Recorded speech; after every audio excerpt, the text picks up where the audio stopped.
Hey everyone, and welcome to another Konoha Reviews, where we review games both new and old on all platforms. If you like the content that I make, then please subscribe to the channel and click the notification bell so you never miss a review when it comes out.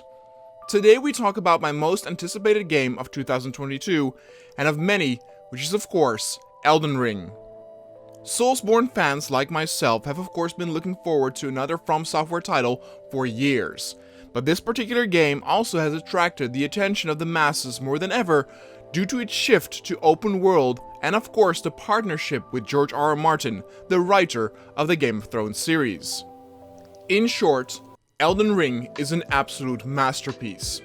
Bringing the formula of a challenging action RPG that started with Demon Souls and has evolved over the years to become more massive and varied really finds its place within Elden Ring as the next step in that evolution. You can feel that From Software has been working up to this particular point and have gathered experience over the years with their released titles, but also had to wait until the technology was available to realize such a massive world and combine it with their awesome gameplay and combat mechanics. I have heard people say that Elden Ring is the culmination of everything they have worked on over the years, and I could not agree more. Elden Ring feels like the final chapter in the book that From Software has written ever since they started with Demon Souls, and is an accomplishment that borders on the absurd. But all that praising is good and all, but let's get into a bit more details about what exactly makes this game so good. Since there is so much hype about this game, I've seen a lot of people ask if this game is also good if you are a newcomer to the Soulsborne series, and I can wholeheartedly say that yes, you can definitely play this as a newcomer and will then also have the experience of past games within Elden Ring, since it holds elements from all previous games, even Sekiro with its stealth mechanics. Let's begin at the basics a bit and explain in a few sentences of what Elden Ring is at its core. Just like previous From Software titles, it is an action RPG where you go through dungeons and other locations where you fight enemies that are considered pretty tough since most of them can kill you with only a few hits. Learning patterns is important to stay alive, and for every kill you get experience which you can use to level up in different stats which will increase your damage, health, stamina, magic, etc. The big trick, of course, always, is that when you die, you will lose your experience at that location where you died and have one chance to run back and pick it up at that location. If you die before getting your experience back, you will lose all of that progress. This creates stress and tension that it can actually be pretty fun and addictive. You have a lot of variation on how to approach combat, whether it would be to use a sword and only dodge and roll, or equip a shield as well and block most of the attacks. You can also use long-distance attacks by using bows or even magic. Dark Souls has always been amazing when it came to weapon variety, and with Elden Ring, they throw that up to 11. There are so many different types of weapons you will find, the one even more epic than the other. Usually, during a Souls playthrough, I only stick to a handful of weapons, since that playstyle feels comfortable. But there are so many different types you will find here that I wanted to constantly try out new things and experiment. And Elden Ring allows you to experiment. My main character is a quality build with dex and strength, and I use mostly melee weapons, but for this review, I also quickly recorded the first hour or so of a magic character I made, and yet again, the gameplay is completely different when I chose that. When it comes to variety in playstyles, Elden Ring has no competition. I haven't looked up other reviews yet, but I have heard that a news article before the release stated that this game was both the hardest Soulsborne game and also the easiest. It's definitely not the hardest, though there are some bosses on here which took me several hours to beat and can indeed join the list of harder Soulsborne bosses throughout the years, which is a good thing. But easiest is, I think, a wrong way of wording it. More than ever do you have the options to approach things different. It's more accessible in that way, and I think this is a good thing. A large part of the game is going through the open world and explore. During those journeys, you will not often find yourself in too stressful situations if you don't go looking for trouble. If you've come to a point where you are stuck or which you think is too hard, you can just go into a completely other random direction and see what's out there. Just explore and relax a bit, as you face enemies that won't completely hand your ass to you backwards. But even then, there are still more varied ways to approach things, since you can now also summon spirit companions, which can help you during battles and make it a bit easier that way. Some will think that makes the game a bit too easy, but the game never forces you to use it, so it's entirely up to you.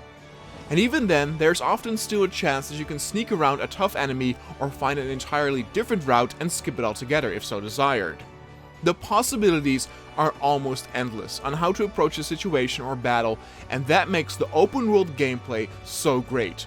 It really feels like a choose your own adventure. Story in From Software games have always been quite cool, but not really presented in a traditional way to where it makes sense during your first playthrough. It's always up to the community or reading item descriptions to figure things out. With Elden Ring, the story is a bit easier and even has some hints from Lord of the Rings in its DNA. But the story is never so heavy-handed that it pushes you into a certain direction or narrative. That's what makes it so easy to explore the world at your own pace and go wherever you want. In some open world games, the main quest demands your attention away from the exploration, since I have played open world games where I would do side quests and then kind of forgot what the main story was about again. But since the story or objective of the main quest in Elden Ring is so easy, you never feel like you forget what the main objective was that you needed to do. You can freely explore while often the mighty castles and buildings that loom over the land are always in sight to remind you where you need to go once you are content with exploring the various areas. I should note, by the way, that despite George R.R. Martin's name being attached to this, it doesn't feel like a different type of narration at all. It still oozes Miyazaki's style, and from what I could gather, it seems that Martin wrote the background story and the relationship between the different characters. I will say that there's a very clear theme this time around, and that has to do with fingers and arms. Why fingers? Well, because that is of course what you put on your ring. Maybe an Elden Ring. Throughout the game you will face multiple enemies with more than 2 arms, or even enemies that are literally a hand with 10 or so fingers. You will constantly find items that are broken off fingers, will hear about factions that serve the 2 fingers, and come face to face with finger-like deities. Even the use of the giant trees everywhere can be interpreted as another way of showing fingers and arms, since the branches of the tree, of course, are the arms of the tree itself. Bloodborne has, as the title would suggest, a motif and theme of blood with almost every NPC, story, and enemy, and with Elden Ring, this is all about the fingers. Anyway, with Demon's Souls, you have this type of gameplay where you would go from instance to instance area, and then with Dark Souls, they brought this to a somewhat open world design. But it was open areas and hallways that were connected rather than an open world which you could traverse in 360 degrees. And adding an open world to that formula does so much good to the Soulsborne gameplay that it feels like a match made in heaven. Previous Soulsborne games were not only fun because of the combat and bosses, but also the exploration of the various levels to see if you could find secrets or cool items and weapons. The exploring is of course taken to the max with an open world like we have in Elden Ring. Once you leave the tutorial area and you look around you, you will see all kinds of places that look cool and interesting which you cannot wait to explore. A giant castle on the cliffs over there, a broken down church housing a campfire in a different direction, a colossal bridge leading to a magnificent tower over yonder, or a scary looking swamp, or even a yellow beach in the distance. Elden Ring is also the most colorful and varied world ever created by From Software. I love Bloodborne's Victorian and Gothic aesthetic, but I have had multiple friends who said they felt the somber and depressing tone kinda did not want to make them play the game all the way through. That will definitely not be the case here, since there are so many beautiful, bright, and colorful vistas to visit and explore which will leave your mouth open with just how beautiful it is. Immediately you want to explore the world, and the great thing is that you can. Much like Breath of the Wild, the game kinda gives you a hint of where you need to go, but it is entirely up to you where you want to go and what to explore. Do you want to head up the path through the forest and head towards the castle over there, which will progress your main quest? You can. Or do you want to take this sprawling path down the hill towards the beach and find a random cave which leads to a boss battle and even to a completely different island you could see from the top of the cliff? In order to make an open world work within a game, the exploration itself needs to feel fun but also rewarding. So many games nowadays become open world even if they don't need to.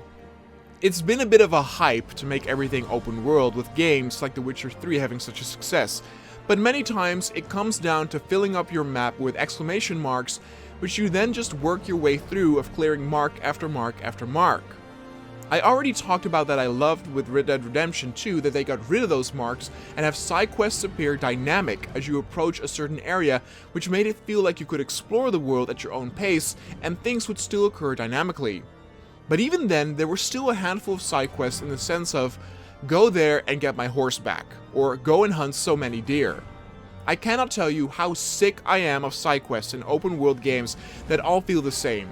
Another child who lost his or her balloon that I then have to get back. Or someone who wants me to collect mushrooms for their soup. Or side quests like with Final Fantasy 15 where you need to collect certain colored frogs. Just really boring and tedious and repetitive side quests that creators only add to make the game seem longer.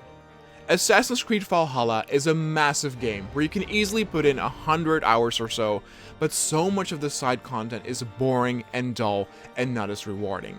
Same goes for Far Cry. A great game at its core, but man, the side quests and content is sometimes so boring and tedious. Collect dog tags or find certain number of bags of gold, etc.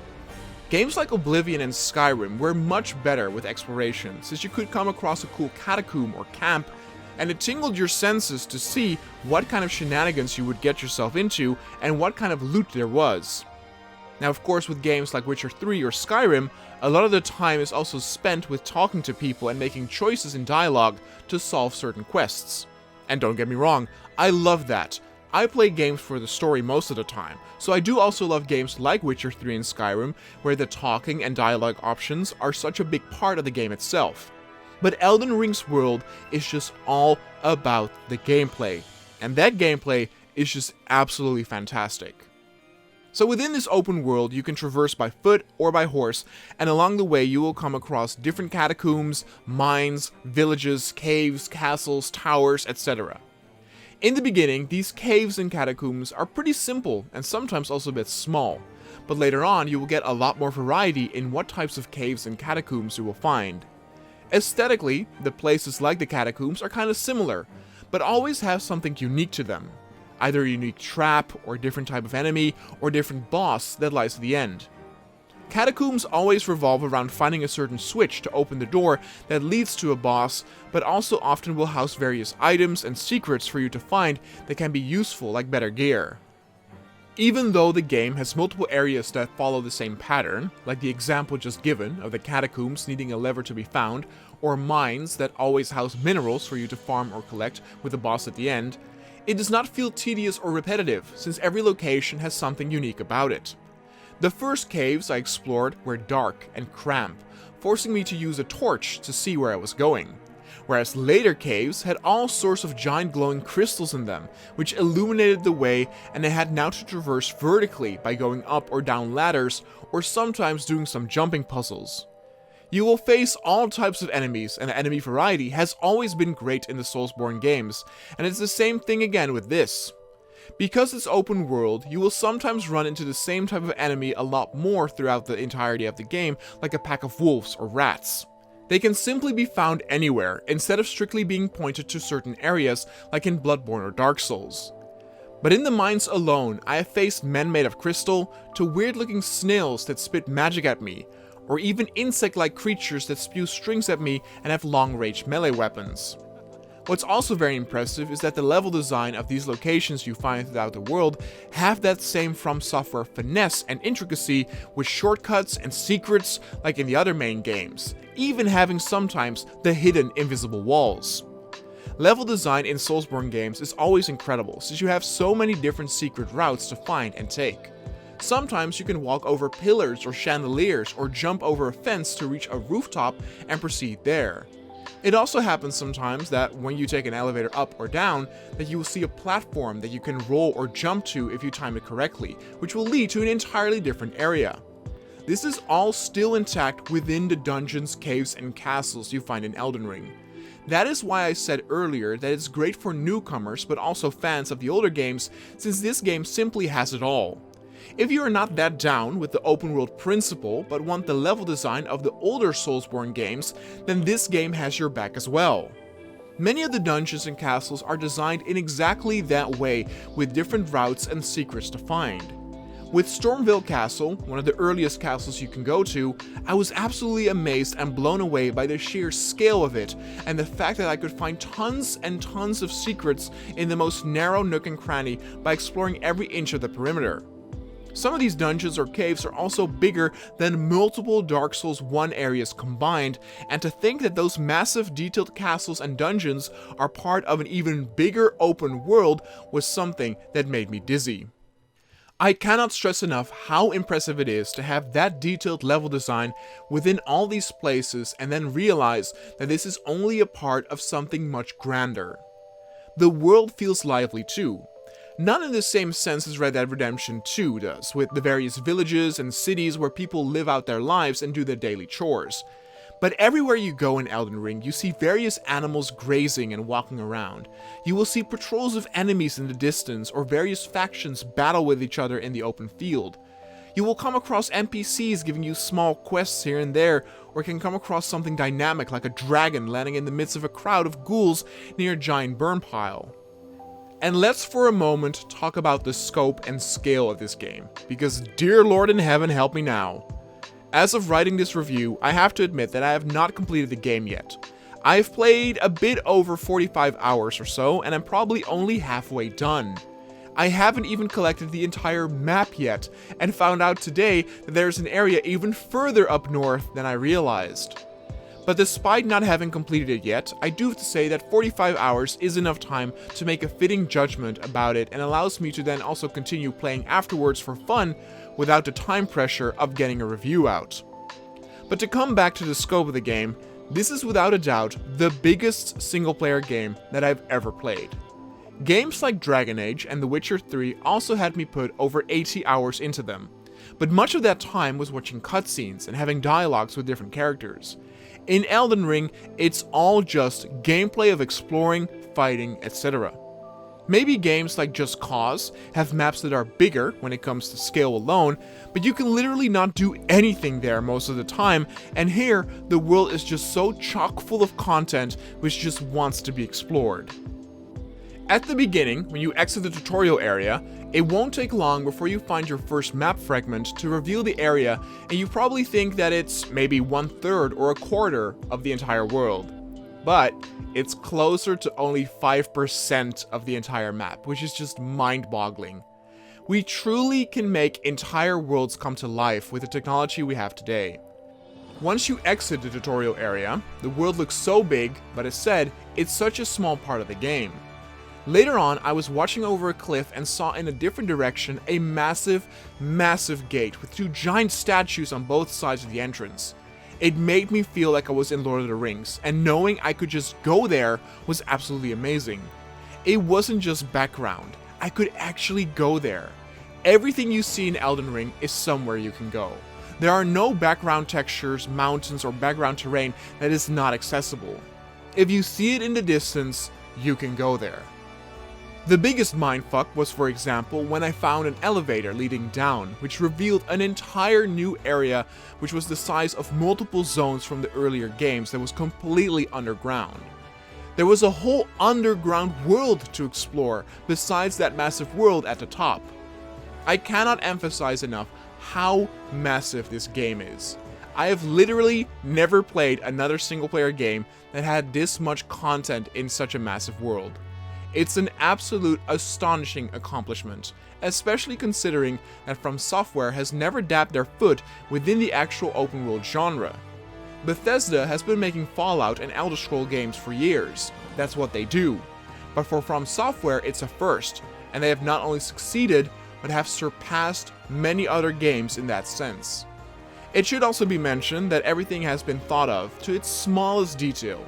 For example, since the world is so big, you will be doing a lot of running around, you will not be losing stamina while sprinting out of combat. Or the addition of the statues of Marika. You will find statues throughout the world which will function as spawn points if you die near them. Normally, you would respawn at the last bonfire you rested at, or in this case, a site of grace, which is a save point. But sometimes a boss or certain area is quite far from the last site of grace, and they could of course fix this by adding even more save points. But if they did that, the map would get way too cluttered up very quickly. And so, to avoid this, but still give you the ability to spawn near where you died, they solved this by adding the Statues of Marika. Brilliant. They also made small tweaks to almost everything to make it more interesting. Back during Dark Souls 1, I always used the shield and sword, and used to block my opponent's attacks and wait for an opportunity to strike. Then ever since Bloodborne, I switched to just dodging and two-handing weapons. I never really went back to using a shield, since it did not feel that dynamic. But here, they now added that you can counterattack by blocking at the right time. It adds a bit of much needed depth and variety in the gameplay that is so incredibly specific. Same with dual wielding. Sure, you could have different weapons in both hands in games like Dark Souls 3, but would not get a unique moveset unless the weapon specifically was a dual wield weapon. Here, you will now get a unique combo moveset that you can use if you dual wield two of the same weapon types, meaning two daggers, or two straight swords, or two katanas, or even something crazy like two whips.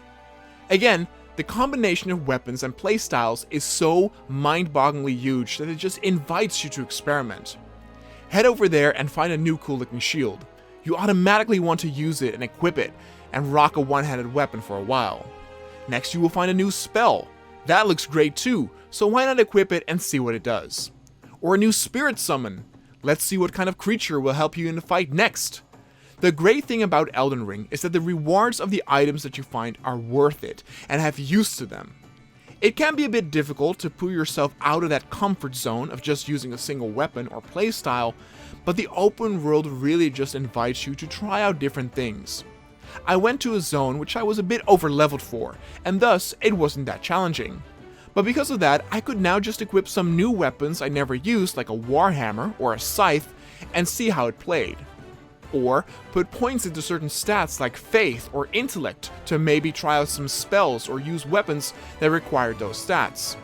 The open world and possibilities in this game are endless, and it's fantastic that From Software opens this right at the start. Do you feel cocky, and do you want to go to one of the hardest zones out there? Sure, you can go there immediately, and good luck. They even encourage exploration by having one of the first mandatory bosses be quite difficult, showcasing to you that maybe you should get on your horse and explore some different areas and come back later when you have gathered some new gear and experience. It's such a natural way of a tutorial, or having you learn the mechanics of the game through that without an NPC or cutscene explaining it. The cool thing about the design of previous From Software games was that there were often 2 or other 3 paths you could take and explore if you were stuck at a boss. It's cool because you get new content while also gathering experience and leveling, and so it does not feel like grinding or farming, while also at the same time working towards becoming stronger to destroy that boss you were stuck at. With Elden Ring, there are always dozens and dozens of things or places you could go to and explore, and come back later if you are stuck at a certain boss or area. You can easily put markers on the map to remind you to check something out if you have not completely cleared it, and can come back later to find any remaining items or secrets.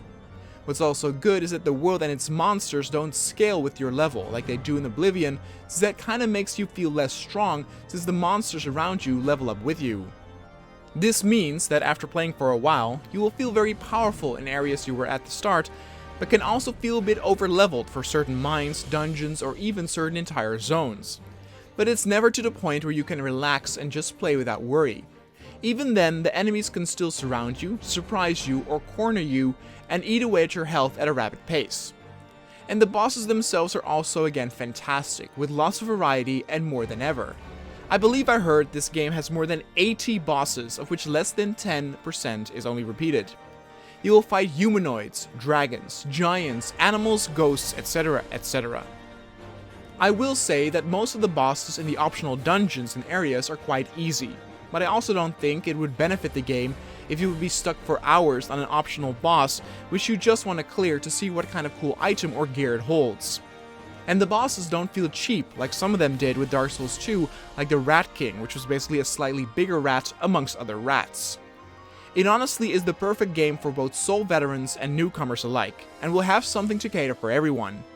It has secrets to find like bosses that only appear at night, or now for the first time battles on horseback which feel epic and amazing. Whether it's a nail-bitingly tense duel with another boss on a horse, or fighting off a giant dragon in a swamp as trees and ruins get destroyed in the chaos as you dodge and weave with your trusted steed. Just thinking about the game makes me want to start playing it again. It's such a magnificent achievement and raises the bar for open world game design to a new level. And yes, I do find this then also better than Breath of the Wild, since I still find Breath of the Wild quite guilty of repetitive looking mini dungeons or tedious things like collecting all those little tree creatures. I can wholeheartedly say that Elden Ring is the best open world game that I've ever played. When it comes to critique points, I don't really have any major ones, or even small ones for that matter. As I said earlier on, I thought maybe the catacombs or caves would kind of feel similar or repetitive, but not at all. Even if it's a catacomb with the same enemy type you fought before, it still feels so different due to something else like the addition of traps or hidden walls you need to find that it feels unique and fun each time. Maybe if you would just go from catacomb to catacomb to catacomb, then it would get a bit repetitive, but the world itself is so full of different areas to explore that this won't happen unless you really force yourself into a position like that. I should also note that I ran the game on PC and it ran absolutely perfect for me. I've seen some horrible footage of people playing it and getting really bad frame drops or lag spikes, which if that happened to me, I would actually take some points of the score in all honesty. Or I have heard people where the game would crash every now and then, or even saw a video of a bug where enemies and your own horse would disappear for multiple seconds at a time. But in all honesty, I've had none of these issues, even though I don't even have the latest of hardware. I ran the game with a GTX 2060 on 1440p on max settings with a smooth frame rate of near 60 at all times, and for this particular recording, I put it to 1080p and had a constant 60 wherever I went. The only thing that comes to mind is that I've seen an enemy that had its arm glitch out when it fell, and I found one tree in a dense swamp that had not been placed correctly underground to where I could see underneath it as if it were floating and missing a texture there. But that's it. For the rest, no crashes, no huge lag spikes, no bugs.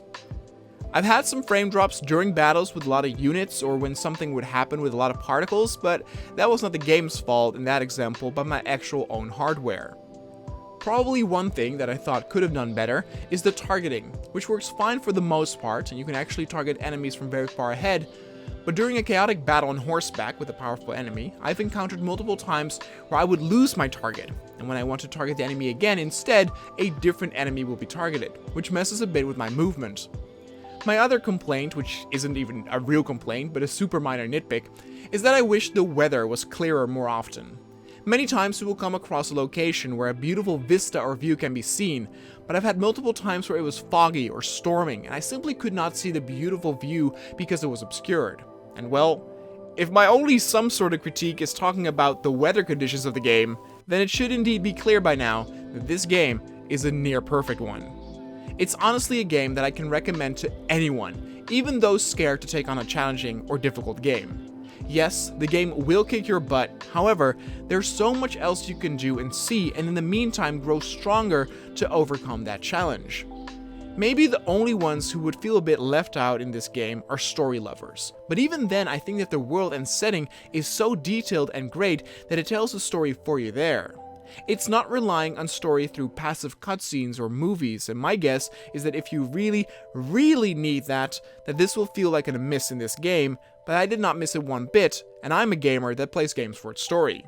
In short again, Elden Ring is phenomenal. I had high hopes, but never expected them to be blown out of the water like this with this particular game.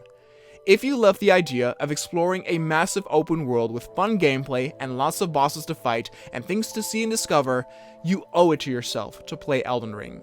If you have never played a Soulsborne before, don't be afraid to take the plunge and begin with this. You will get all the experiences from the previous games within this one and then some. It is the perfect blend of all from Software's previous work within one of the most impressive open worlds ever seen within gaming. Elden Ring gets the incredible score of a 9.6, and is thereby now also the highest reviewed game on this channel, even higher than Red Dead Redemption 2. Because even though I was so impressed with Red Dead's narration and lively world, I am more impressed with how Elden Ring pulls me back into their world with just gameplay instead of cutscenes or relying on dialogue. Well done, From Software. All roads that you started back in those years have led to this, to a new golden standard in video games.